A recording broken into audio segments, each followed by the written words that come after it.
This case is beyond disturbing, easily one of the most infuriating courtroom moments I've ever seen. A man guilty of an unthinkable crime sits there emotionless, showing zero remorse, while Judge Boyd tears through his pathetic excuses. But when he tries to shift the blame, that's when things go from bad to outright enraging. This isn't just a sentencing, it's a reckoning, and trust me, you won't believe how Judge Boyd shuts him down. Stay tuned, because justice is about to be served. The way you're explaining it to me, you're making it seem like it was an accident. No, it wasn't. So was it an accident or not? I just don't know what she wants. Like, she's spreading her legs at me. Like, what do you want me to do? And like, she's spreading her whole at me, like, at least 4 or 5 times. What is wrong with you? All right, so this is a life case. Shock. He sits there completely emotionless, like he doesn't even grasp the gravity of what he's done. Judge Boyd lays into him, delivering a brutal takedown that leaves no room for excuses. This isn't just justice being served, it's a reckoning. The courtroom is silent, the weight of his crimes suffocating everyone in the room. If there was ever a case that proves some people don't deserve a second chance, this is it. Stay tuned, because Judge Boyd is about to make sure he never forgets the horror he's caused. Have parties announced for the record for the state? Brittany Mitchell for the state. Defense? Jason Goss for Mr. Villamel. And are you Mr. Villamel? Yes. Are you going to have to speak up so I can hear? Yes. Counsel, have you received all the discovery and did you review it with your client? Yes, Your Honor. Court will find that the state is in compliance with discovery. Mr. Villamel, I'm showing you what's entitled True Bill of Indictment. Did you review that with your attorney? Did you understand it? Yes. Counsel, do you waive the reading of the indictment? Yes, Your Honor. State, are you proceeding on the indictment as presented? Your Honor, we are proceeding on count 3 and waiving counts 1 and 2. Any objections? No, Your Honor. Yes. Did you understand you're charged with the offense of aggravated sexual assault of a child? That's a first-degree felony. The range of punishment is anywhere from 5 to 99 years in prison and life and up to $10,000 fine. Did you understand? Yes. If you have a plea bargain agreement with the state, the court does not have to follow your plea. If for any reason the court does not follow your plea and gives you more than you bargained for, did you understand by entering this plea bargain agreement you were giving up those rights? Yes, Your Honor. And did you intend to give up those rights and enter into a plea in this case? Yes, Your Honor. Counsel, has your client been able to provide you with any defenses? Yes, Your Honor. Do you believe he has a rational as well as a factual understanding of the charges against him? Yes, Your Honor. Do you believe he's currently competent and was legally sane at the time of the offense? Yes, Your Honor. No. Counsel, has your client had a chance to confer with an immigration attorney? I have conferred with an immigration attorney. I have informed him that a plea to this is, he's actually a permanent resident. A plea to this would be a certain denial of future permanent residency and deportation after serving a prison sentence, which is what he's pleading to. All right. Mr. Vial, did your counsel advise you of the consequences of pleading no contest or guilty in the application of federal immigration law? What was that again? Sorry. I said, did your attorney advise you of the consequences of entering a plea in this cause number, either no contest or Yes. guilty, and how that applies to federal immigration law? Yes, Your Honor.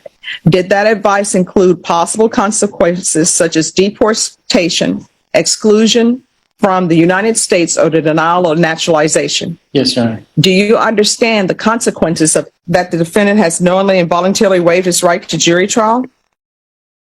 Showing you the plea bargain page, did you review that with your attorney? Did you understand it? Sure. According to the plea, you're pleading on count 3. Punishment is to be assessed at 15 years in the prison. There are no applications. There's to be no contact with the complainants, and there's Chapter 62 compliance. Did you understand? Yes, Your Honor. All right. Here's my question, because I see that affirmative finding of family violence has been crossed through. Is this complainant his relative or not? Yes. Okay. Yes. All right. Did you understand that to be the plea? Yes, Your Honor. Defense, is that the plea? Yes, Your Honor. State, is that the plea? Yes. Showing you what's entitled waiver of appeal paragraph. Did you review that paragraph with your attorney? Did you understand it? Did you sign it in both places? Yes, Your Honor. Did you understand by signing that you're waiving your right to appeal? The only items that can be appealed are written State, any evidence to support the defendant's plea? I know we offer State's Exhibit number 1 and all attachments. Okay. Showing you what's entitled wavering consent to stipulation of testimony and stipulations. Did you review that document with your attorney? Did you understand it? Did you sign it in all the appropriate places? Yes, Your Honor. Again, did you understand you have a right to jury trial, a right for you or your attorney to cross-examine and confront any witnesses the state would call and the right to remain silent? Yes, Your Honor. Did you understand that today the state will be presenting evidence in the form of witnesses' statements and police reports, but most importantly, there will be no live testimony? Did you understand? Yes, Your Honor. Court will find that the defendant has knowingly and voluntarily waived and consented to stipulation of testimony and stipulations. Court will accept into evidence states exhibits 1 and attachments. Court has reviewed the same. The court will find there's sufficient evidence to find you. Through him, she wasn't about to let him slide with that weak, detached act. The way she laid into him, calling out not just his crime, but his complete lack of humanity, was brutal and completely deserved. This wasn't just a sentencing, it was a reality check, a moment where the full weight of his actions came crashing down. And yet, he still sat there, blank-faced, like none of it mattered. It's infuriating, but at least Judge Boyd made sure he faced the consequences.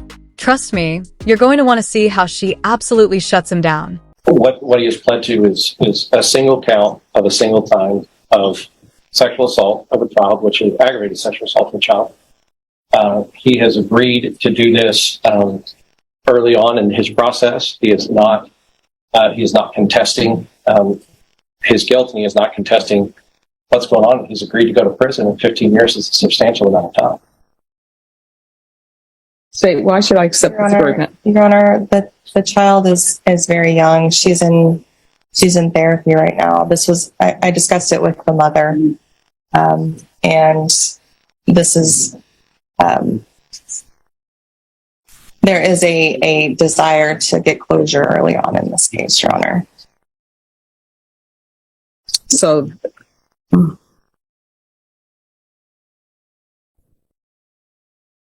at this point, we haven't had to penetration, but from reading this, He didn't say that. I said it because Okay. I was just talking about the legal issues Yeah. with that. So, but I mean, having a child having her brother lick his, that was something that I think was determined that did not happen. well, she says that he asked her to lick his. That's a different one. Yes. What is wrong with you? Well, Your Honor, I'm not trying to beat around the bush. She was showing me her crotch, and that's. And you got turned on. No, I didn't. I'm telling you, I'm not physically Well, I did get turned on, but not. Well, after a while, she just kept doing that. Tell her not. You know what I mean? You're blaming a 6-year-old? I'm not blaming my 6-year-old. My client was sexually abused when he was a child. Offender almost certainly be deported. He'll never live. He's been in this country since he was 2 years old. He will never live in this country again legally, and he will. So he's being released after he does his time, released to go somewhere else and deal with his trauma that may result in him and some other child. Well, he has what he is hoping to do is, as you know, the TDCJ system offers a pretty comprehensive sex offender counseling and treatment, and of course, he will at some point be wanting to go on parole. He knows that he's going to have to complete that to do that. We have talked about it, explained it. He's going to take the opportunity to do that, as well as other programs that are offered in TDCJ. He is motivated to do that, and at some point when he is released, as I said, he's going to go to a country that he has basically never lived in his entire life. What country would that be? Mexico. They have nice. Of crime is absolutely unforgivable, and no amount of time behind bars can truly make up for what that child has suffered. The fact that he might have to leave the country after his sentence? That's the least of his problems, and honestly, who cares? He lost the right to sympathy the moment he committed this horrific act. Judge Boyd didn't hold back, and rightfully so. These are the kinds of cases where the law needs to send a clear message. If it were up to me, 15 years wouldn't even be on the table. What do you guys think? Should sentences for crimes like this be even harsher? Let me know in the comments. I try not to hurt her. Wait, are you saying that you were molesting her, and as you were molesting her, you were her in such a way because you didn't want her to hurt her? No, I asked her, you put this in your mouth. That's it. And she said no. I said, that's fine. Okay, that's it. No, this is a penetration. Your Honor, if what he has pled to is, and what he confessed to is by penetrating the anus with his finger. Mm-hmm. And he had told the police when they asked him that he told the police that he did that at the time, which is another thing. He was honest with the police. He told them what he did.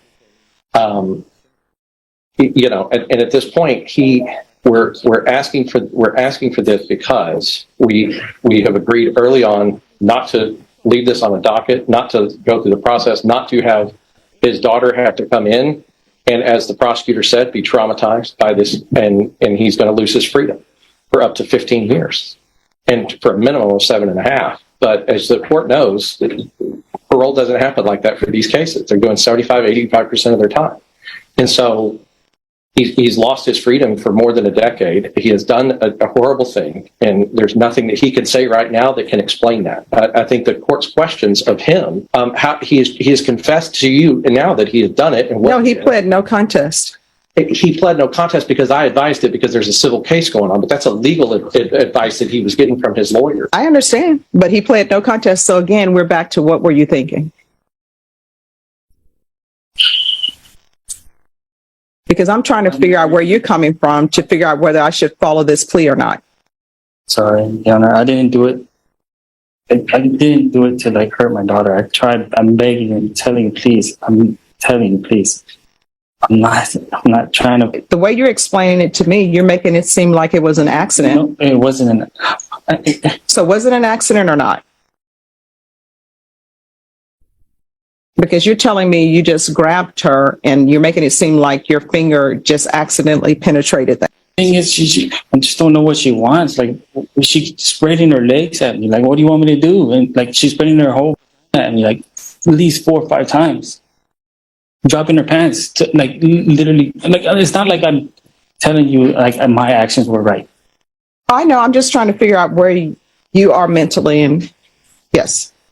So if I grab my daughter and I throw her on the bed and I didn't, like, forcefully sleep. It's beyond infuriating. This guy isn't just guilty, he's shameless. Instead of taking responsibility, he's sitting there trying to twist the narrative, acting like he's the one who's been wronged, blaming his own child. That's a level of depravity that's hard to even comprehend. There's no excuse, no justification. He deserves a life sentence, period. The fact that he's even trying to play the victim here is not just outrageous, it's an insult to real victims everywhere. Judge Boyd sees right through him, and I have zero doubt she's about to hand down the justice he deserves. At the time, he told police officers that he had put his finger inside of her. So it wasn't accidental. Am I right in assuming that?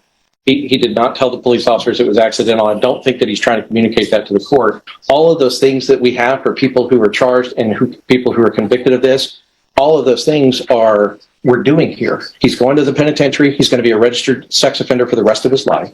All of those things are what's happening in this situation for people who have this apparent or this abhorrent behavior.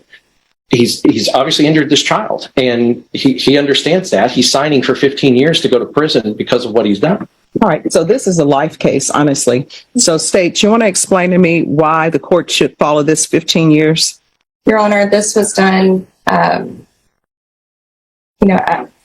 been in this position, I have seen these cases that languish for 4, 5, 6 years. And I had a discussion with the mother, and the benefit of the child was to get this done, have no right to appeal, so the child could move on. If you all want to reconfirm on that, you can.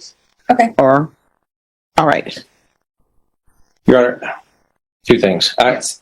I'm set in jury trial in County Court 13. They're starting to pick the jury now. Oh, tell them you're in felony court. I'll call County Court 13. It's Judge Skinner. It's County Court 13 impact. I'll call them.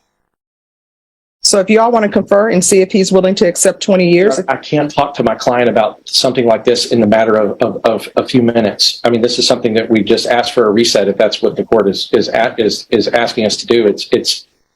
It puts too much pressure on the attorney-client relationship for me to talk to him in the box about a complete reworking of this plea bargain.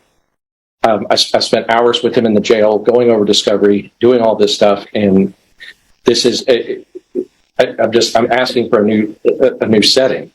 All right, Ms. Ferguson, recall this for tomorrow. Okay. On this case, Judge, the last we were here, the court declined to follow the plea, offered the client 20 years.